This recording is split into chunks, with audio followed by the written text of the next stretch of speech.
बिस्मिल्लाहिर्रहमानिर्रहीम, अस्सलाम वालेकुम वरहमतुल्लाहि वबरकातुहू। आज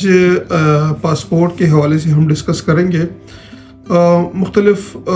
कंडीशंस आ जाती है इंसान पे, कभी पासपोर्ट गुम हो जाता है, कभी पासपोर्ट जो है वो पानी में चला जाता है, कभी जो है जूस वगैरह गिर जाता है उसके ऊपर, कभी वाश हो जाता है। तो डैमेज और लॉस के हवाले से आज हम डिस्कस करेंगे कि अगर पासपोर्ट डैमेज हो जाता है तो उस कंडीशन में आप जो है अपने पासपोर्ट को कैसे बनाएंगे, और अगर आपका पासपोर्ट लॉस्ट हो जाता है तो किस तरीके से आप लोग पासपोर्ट को बनाएंगे। ठीक है, तो सबसे पहले नंबर पे हम जो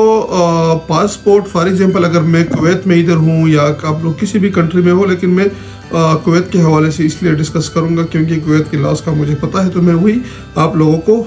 बताऊँगा। तो अगर आपका पासपोर्ट डैमेज हो गया है, डैमेज से मुराद ये है कि अगर कपड़ों में आप लोगों का पासपोर्ट वॉश हो गया है या ऊपर कोई पानी जो है वो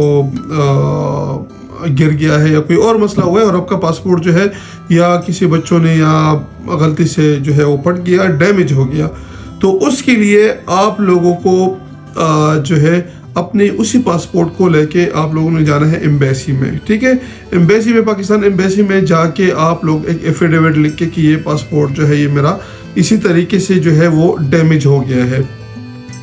अब यहाँ पे एक क्वेश्चन और भी आ जाता है कि कुछ पासपोर्ट्स जो होते हैं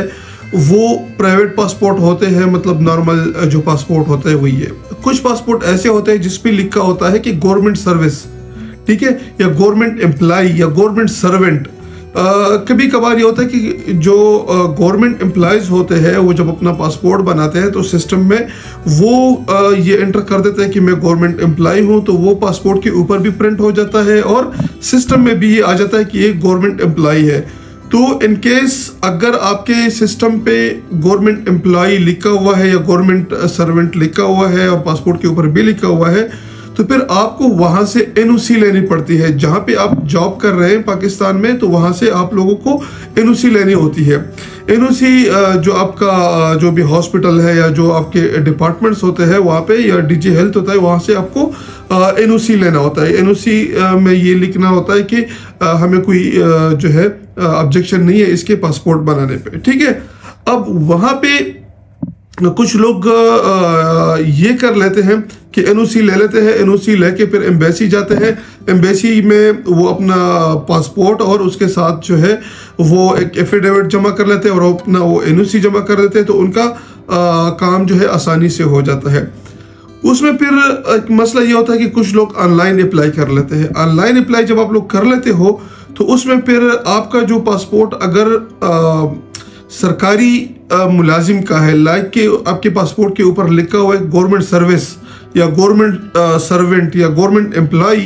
तो उसको फिर वो वेरिफिकेशन के लिए भेजते हैं। वेरिफिकेशन के लिए भेजे जाते हैं तो बहुत लंबा जो है वो टाइम लगता है उसमें। ठीक है, तो ये गवर्नमेंट एम्प्लॉयज़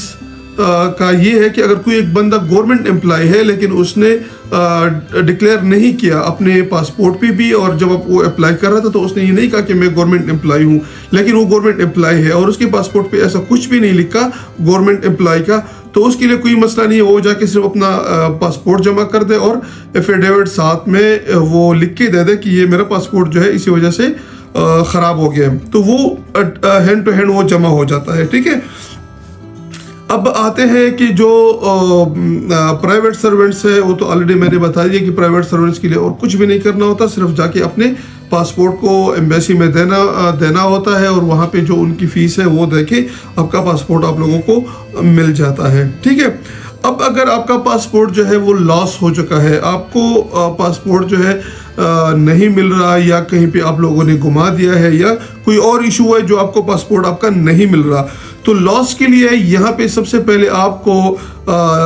नज़दीक जो मखफर होता है, जो पुलिस स्टेशन होता है, वहाँ पे जाके आपको अपना एक FIR लिखना होता है। FIR लिखना होता है और उसी फिर FIR की कॉपी को लेके आप लोगों ने फिर एम्बेसी में जाना होता है और एम्बेसी में उसी FIR की कॉपी और जो आपका ऑलरेडी पासपोर्ट वगैरह है उसकी कॉपी और CNIC की कॉपी, सॉरी CNIC साथ में ज़रूर रखिएगा, चाहे गवर्नमेंट सर्वेंट वाली बात थी या अभी लॉस्ट वाली, तो CNIC भी साथ में लाजमी है, ठीक है। तो लॉस में आप लोगों के पास एक FIR होना चाहिए, ठीक है, जो लॉस्ट का आप लोगों ने FIR लिखा होता है, और दूसरा एक एफिडेविट आप लोग उसमें लिखेंगे कि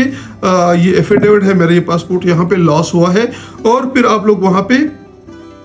एम्बेसी में उसको प्रोसीड कर देते हैं उसके लिए, रिन्यूअल के लिए, ठीक है। तो रिन्यूअल में टाइम लगता है अर्जेंट, और ये फीसिस अकॉर्डिंग टू एम्बेसी होती है, और अकॉर्डिंग टू योर नीड के आप लोग जो है कितने साल के लिए बनाना चाह रहे हो, और अर्जेंट बनाना चाह रहे हो या नॉर्मल बनाना, वो तो उसी हिसाब से आप लोगों को एम्बेसी वाले इस चीज़ में फैसिलिटेट करेंगे। लेकिन सिर्फ आप लोगों को मैंने थोड़ी सी ये डिटेल्स देनी थी। बहुत सारे दोस्तों के अक्सर मैसेजेस आते हैं कि पासपोर्ट हमारा ख़राब हो गया है, तो पासपोर्ट हम या गुम हो गया है, तो हम किस तरीके से रिन्यू करें। तो इसमें कोई हार्ड एंड फास्ट रूल नहीं है। अगर पासपोर्ट आपका ख़राब हो गया है, वॉश हो गया है, तो सिंपल उसी पासपोर्ट के साथ वो चले जाए, साथ में NIC ले ले और एक एफिडेविट लिख के वहाँ पे एम्बेसी में जाके अपना पासपोर्ट जो है वो रिन्यू करवा ले। अगर कोई ऐसा बंदा है जो गवर्नमेंट सर्वेंट है, तो उसको NOC देनी ज़रूर पड़ेगी, ठीक है, वो NOC ज़रूर देगी। मैं ये रिकमेंड करूँगा कि ऑनलाइन अप्लाई करने से बेहतर ये है कि आप लोग जाके वहाँ पे जो गवर्नमेंट सर्वेंट के मुलाजिम है, जो गवर्नमेंट सर्वेंट है, जो गवर्नमेंट के मुलाजिम है, वो जाके अगर पासपोर्ट पे लिखा हुआ है गवर्नमेंट एम्प्लॉय, तो वो लोग एम्बेसी में खुद जाके उसको प्रोसीड करें तो बेहतर होगा, और उसके साथ वो NOC साथ में ले जाएं तो वो इजीली हो जाएगा। अगर आप लोग ऑनलाइन अप्लाई करेंगे तो वेरिफिकेशन के लिए जाएगा, वेरिफिकेशन में बहुत टाइम लगता है, तो आपके लिए यहाँ पे अल्लाह ना करे कोई प्रॉब्लम बन जाए। ऐसा ना हो कि आपका पासपोर्ट जो है वो इकामा जो है वो एक्सपायर की नज़दीक हो और आपने ऑनलाइन अप्लाई किया हो, वेरिफिकेशन में टाइम लग रहा हो, तो यहाँ पे फिर आपको फिर पेनल्टीज पड़ती है, ठीक है। तो ये थोड़े से इंफॉर्मेशन थे, मैंने कहा आप लोगों के साथ मैं शेयर कर लूँ। मज़ीद अगर कोई भी क्वेश्चन हो किसी के जहन में तो कमेंट कर लें, इंशाल्लाह मैं आप लोगों को इस पर रिप्लाई दूंगा। और ऐसे मज़ीद वीडियोस के लिए मेरे यूट्यूब चैनल को सब्सक्राइब कर लें और बेल का आइकन दबाएं ताकि इस तरीके से आप लोगों को मज़ीद इन्फॉर्मेटिव वीडियोस मिलते रहे। Thank you so much. अल्लाह हाफिज़।